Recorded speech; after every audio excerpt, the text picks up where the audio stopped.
The Inheritance. My mother said his name once in my entire life. I was 34 years old, sitting beside her hospital bed, watching the monitors trace the slow decline of her vital signs. Cancer had hollowed her out over 18 months, turning the fierce woman who'd raised me into something papery and translucent, a ghost rehearsing for the role. "There's something I need to tell you," she said. Her voice was a whisper, barely audible over the hum of machines. "About the inheritance." "Mom, don't worry about money right now. We can—" "Not money." Her hand found mine, her grip surprisingly strong. "Ezra." The name landed like a stone in still water. "Who's Ezra?" "Your uncle, your father's brother." She closed her eyes. "We don't talk about Ezra. We never talk about Ezra." "Dad never mentioned a brother." "Because we decided, when you were young, after what happened," her breath rattled, "he'll leave you everything. The cabin, the land. Don't go there, Caleb. Promise me you won't go." "Mom, I don't understand." "Promise me." She was already slipping, the morphine pulling her under, and by morning, she was gone. 3 weeks later, the letter arrived from an attorney in West Virginia. I was the sole beneficiary of the estate of Ezra Mercer, deceased, a cabin on 40 acres in a hollow so remote it didn't appear on most maps. An uncle I'd never known I had. An inheritance I'd been warned never to claim. My name is Caleb Mercer. I was 34 years old when I drove into the mountains of Appalachia to see what my family had been hiding from me my entire life. I had no wife, no children, no siblings. My father had died when I was 19, heart attack, sudden and final. And now my mother had followed him. I was the last of the Mercers, a line that had apparently stretched back generations in these mountains before scattering across the country like seeds fleeing a fire. I should have honored my mother's wishes, should have signed the papers, sold the property sight unseen, and gone back to my life in Richmond. The accounting firm, the apartment that always felt temporary, the relationships that never seemed to stick. But something pulled me. I'd been feeling it my whole life, if I'm honest. A restlessness, a sense that I was supposed to be somewhere else, that there was a place waiting for me that I couldn't find. Dreams of dark hollows and deep woods and something vast watching from the shadows. I'd chalked it up to anxiety, to depression, to the general malaise of modern existence. Now I wondered if it had been a summons all along. The hollow was exactly as the attorney had described it. Remote, difficult to access, and eerily beautiful. The road turned from asphalt to gravel to dirt to something barely passable, winding through mountains so old they'd worn down to gentle slopes, covered in forests that had been growing since before this country had a name.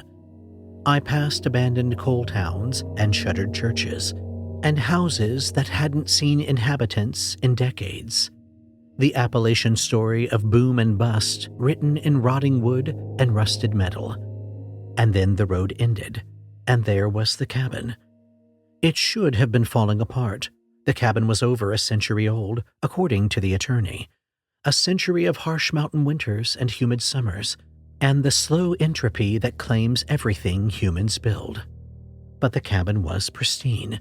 Fresh paint on the clapboard siding, glass intact in every window, a porch that didn't sag, a roof that didn't leak, a chimney that stood straight and true. Smoke rose from that chimney.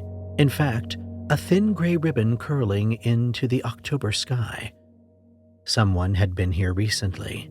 Someone was here now. I sat in my car for a long time, watching the cabin, watching the smoke, feeling the pull that had brought me here grow stronger with every passing second. Then I got out and walked to the door. The inside was like stepping into a museum. Everything was old. The furniture, the rugs, the photographs on the walls, but preserved with obsessive care. A fire crackled in the hearth, recently lit. A kettle sat on the wood stove, still warm. Whoever had been maintaining this place had been here within the last few hours. I walked through the room slowly, taking it in. A bedroom with a quilt that looked hand-sewn, the pattern geometric and strange. A kitchen stocked with canned goods and dried herbs and jars of things I couldn't identify. A sitting room with bookshelves covering every wall, the spines marked with titles and languages I didn't recognize. And photographs, dozens of them, faces I didn't know stretching back through what must have been generations. Men and women in stiff poses of the 19th century, children in clothes that hadn't been fashionable since before the Civil War. All of them with the same eyes, dark, deep-set, watching the camera with an intensity that made me uncomfortable. I recognized those eyes. I saw them every morning in the mirror. One photograph caught my attention, more recent than the others, color instead of sepia, probably from the 1980s. A man in his 50s standing on the porch of this very cabin, his arm around a young boy. The man was smiling. The boy was me. I was maybe 5 years old in the photograph. I had no memory of it being taken, no memory of this cabin, this man, any of this. But there I was, and on the back, in faded handwriting, Ezra and Caleb, 1989, the beginning. The cellar door was in the kitchen, hidden beneath a rug that looked like it hadn't been moved in years. I don't know what made me look for it, some instinct, some pull, the same force that had brought me to this hollow in the first place. I moved the rug and found the trapdoor, iron ring set into old wood, and pulled it open and looked down into darkness. Stone steps, old ones, older than the cabin, older than anything that should be here. They descended into a blackness so complete it seemed to swallow my flashlight beam. I should have stopped there. I should have closed the door and walked away and sold this place to the first buyer willing to take it. Instead, I went down. The cellar was larger than the cabin above it. That was the first wrong thing. The dimensions didn't match. The cellar extended far beyond where the cabin's walls should have been, carved into the bedrock of the mountain itself. The stone walls were covered in markings, symbols that looked like writing, but predated any alphabet I knew. At the center of the room, illuminated by my flashlight's wavering beam, was a chair. It was old, older than the cabin, older than the country, older than anything had a right to be. Carved from a single piece of black wood that might have been oak or might have been something else entirely. It sat in the center of a circle of symbols etched into the stone floor. It was empty, but it didn't feel empty. I stood at the edge of the circle, flashlight trembling in my hand, and I felt something watching me, something vast and patient, something that had been waiting in this hollow since before humans came to these mountains, something that knew my name. Caleb. The voice didn't come from anywhere. It came from everywhere. From the walls, from the door, from inside my own skull. You've come home. The memories hit me like a flood. I was 5 years old, a man I didn't know but recognized somehow, in the deep part of my brain where instinct lives, was leading me through the woods. He was kind, patient. He held my hand and told me not to be afraid, that what I was about to see was frightening, but not dangerous. Not dangerous to me, anyway. He took me to the cabin, took me down to the cellar, showed me the chair. "This is where we sit," he said. "This is where we talk to it. You're going to be the next one, Caleb. I can feel it in you. The hollow knows you. It's known you since before you were born." He sat me in the chair, and I felt it. Something vast and ancient touching my mind the way an adult might touch a child's hand, gently, carefully, trying not to frighten. It showed me things, the hollow, the mountains, a darkness that stretched back to when the world was young. And then my father was there, screaming, fighting, pulling me out of the chair, out of the cellar, carrying me up the stairs while Ezra called after him. "You can't run from this. The Hollow knows him. It's already chosen him." My father didn't answer. He put me in the car and drove, and we never came back. And somehow, over the years, the memory faded, sank into the depths of my mind, became a nightmare I couldn't quite remember, a shadow in the corner of my room, a feeling of being watched that never quite went away. Until now, until I remembered everything. "Sit," the voice said, "and I will show you the rest." "I don't want to see the rest." "You need to. You're the last, Caleb, the last of the bloodline. If you don't understand, everything your family has sacrificed will be for nothing." I stood at the edge of the circle, staring at the chair. It would be so easy to leave, to climb those stairs, get in my car, drive back to Richmond, pretend none of this was real. But I'd been pretending my whole life. I stepped into the circle. I sat in the chair. And the thing in the hollow opened my mind like a book. I saw the beginning. The Crenshaws were the first. They'd been in this hollow since before the settlers came, since before the tribes came, since before anyone could remember. They weren't entirely human anymore. Generations of communing with the thing in the deep had changed them, made them something in between. They were keepers.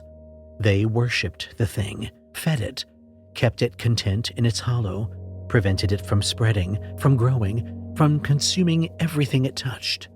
In exchange, it gave them knowledge, power, lives that stretched beyond normal years.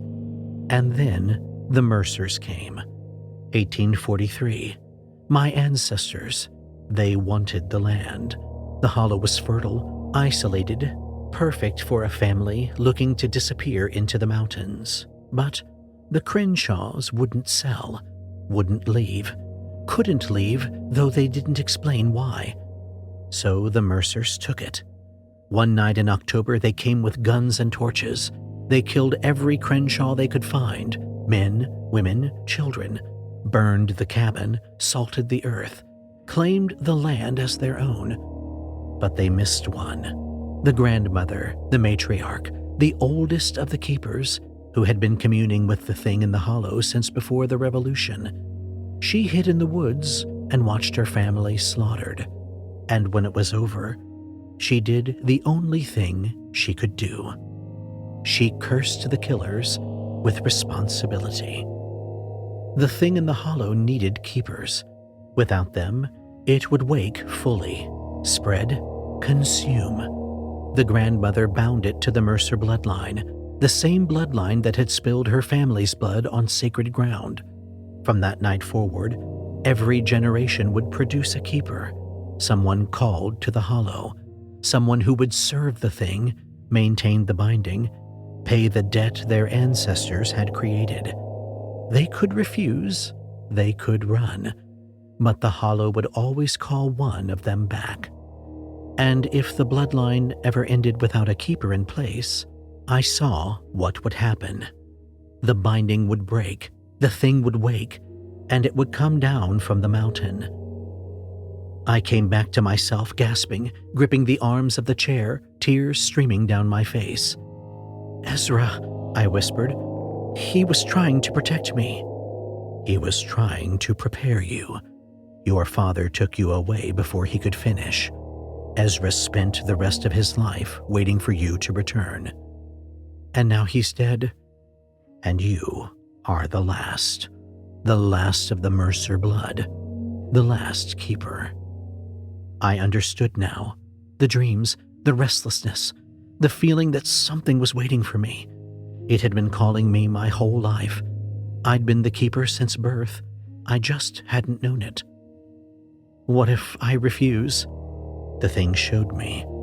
I would leave, go back to my life, grow old, and eventually die.